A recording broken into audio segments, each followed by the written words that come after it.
दिनांक 18 अक्टूबर से 5 दिसंबर तक देवगुरु बृहस्पति कर्क राशि में गोचर के लिए आ रहे हैं और ये गोचर में वो उच्च की स्थिति में होंगे और इनकी जो स्पीड होगी वो काफ़ी फास्ट है इस समय। तो आपके वृश्चिक लगन के चार्ट के लिए हम चर्चा कर रहे हैं। मान लो आपका वृश्चिक लगन है तो आपके नवम भाव में ऐसे बृहस्पति का गोचर होगा।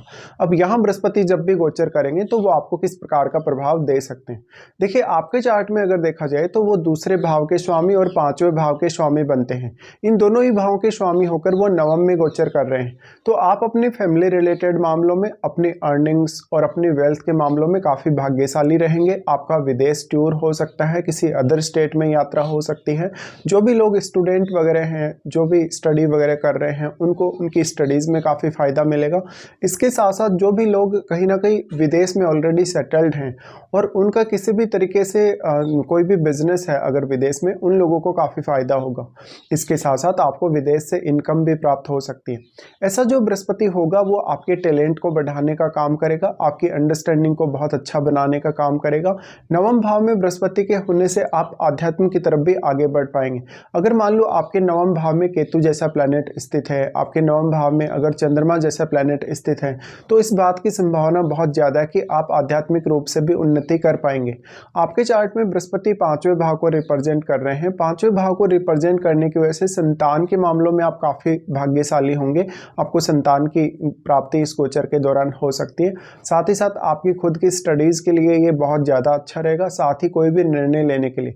तो भले ही आप अपनी फॉरेन टूर के लिए कोई निर्णय ले रहे हैं, भले ही आप अपनी स्टडीज़ के लिए कोई निर्णय ले रहे हैं, या जो भी लोग शेयर मार्केट वगैरह से जुड़े हैं उन लोगों को भी काफ़ी फ़ायदा मिलेगा। इसके साथ साथ आपकी जो माइंड सेट है उसको बृहस्पति काफ़ी पॉजिटिव बनाएंगे। अगर देखा जाए तो बृहस्पति का सबसे पहले एस्पेक्ट आपके लगन पे होगा और आपका क्योंकि स्कॉर्पियो एसेंडेंट है, स्कॉर्पियो होने की वजह से ऐसा बृहस्पति आपको अकल्ट की तरफ भी काफ़ी तेज़ी से आगे बढ़ाएगा, आपको अच्छा सिक्स सेंस प्रोवाइड करेगा। अगर आपके चार्ट में बृहस्पति से केतु या चंद्रमा का संबंध है, या गोचर में जो बृहस्पति नवम में आ रहे हैं वहाँ अगर आपके चार्ट में नवम भाव में केतु या चंद्र स्थित हैं, तो ऐसा बृहस्पति आपके सिक्स सेंस को काफ़ी मजबूत बनाएगा। साथ साथ में जो भी लाइफ में आप बहुत ऑप्टिमम कोई गोल लेके चल रहे हैं उस गोल को आप अचीव कर सकेंगे। ऐसा बृहस्पति आपको कोई बहुत बड़ा आध्यात्मिक टूर या कोई ऐसी यात्रा दे सकता है कहीं भी, किसी भी धार्मिक स्थल पर। बृहस्पति का लगन पर दृष्टि का पड़ना कहीं ना कहीं आपकी इमेज को काफ़ी अच्छा बनाता है। दूसरों की नज़रों में आप काफ़ी अच्छे साबित होते हैं। साथ में आप स्वयं को जान पाते हैं, पहचान पाते हैं।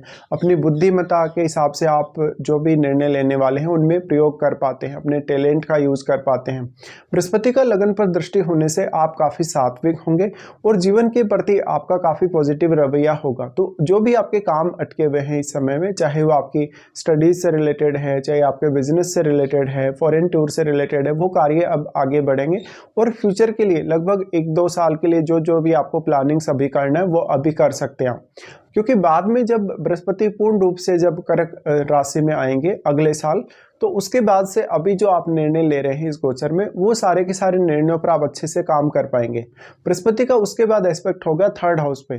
थर्ड हाउस पे मोस्टली बृहस्पति का एस्पेक्ट हो तो ऐसा बृहस्पति आपको काफ़ी जिज्ञासु बनाते हैं, आपकी जो अंडरस्टैंडिंग है उसको बढ़ाने का काम करते हैं, आपके एफर्ट को काफ़ी ज़्यादा ईजी बना देते हैं।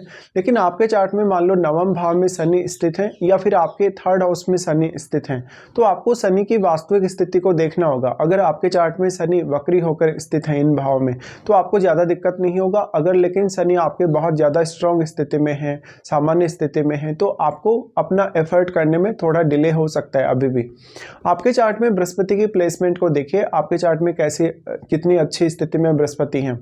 आपके थर्ड हाउस पे जब बृहस्पति का ये एस्पेक्ट है तो आप अपने लिए स्वयं को समझ पाएंगे, आपका एफर्ट सही डायरेक्शन में होगा और आपके लिए क्या सही है क्या गलत है इसका निर्णय इजीली कर पाएंगे। इसके साथ साथ आप अपनी जो रुचियां हैं, अपनी जो अभिरुचि है उसके हिसाब से काम कर पाएंगे। बाद में बृहस्पति का यहाँ से दृष्टि आ जाता है आपके पंचम पर। अब देखिए, लगन, थर्ड और पंचम तीनों को ही बृहस्पति एक्सपेक्ट कर रहे हैं, तो ऐसा बृहस्पति आपके जो नेचुरल क्षमता है, नेचुरल टैलेंट है उसको बढ़ाएगा।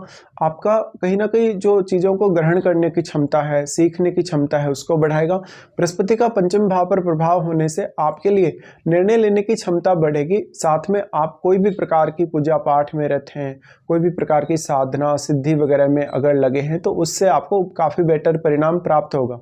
बृहस्पति अब देखिए आपको क्या महादशा चल रही है या नहीं चल रही। अगर मान लो आपको बृहस्पति की महादशा चल रही है तो ये सारे के सारे रिजल्ट्स आपके सामने काफ़ी स्ट्रांगली आ सकते हैं।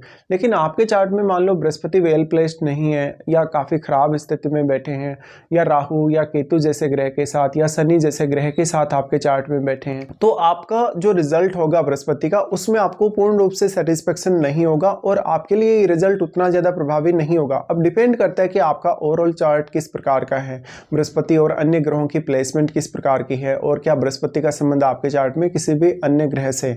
और जो भी ग्रह आपके चार्ट में नवम भाव पर प्रभाव डाल रहे हैं उन ग्रहों को जरूर देखिए, उनका भी काफ़ी इंपॉर्टेंट रोल अब इस गोचर के दौरान रहने वाला है।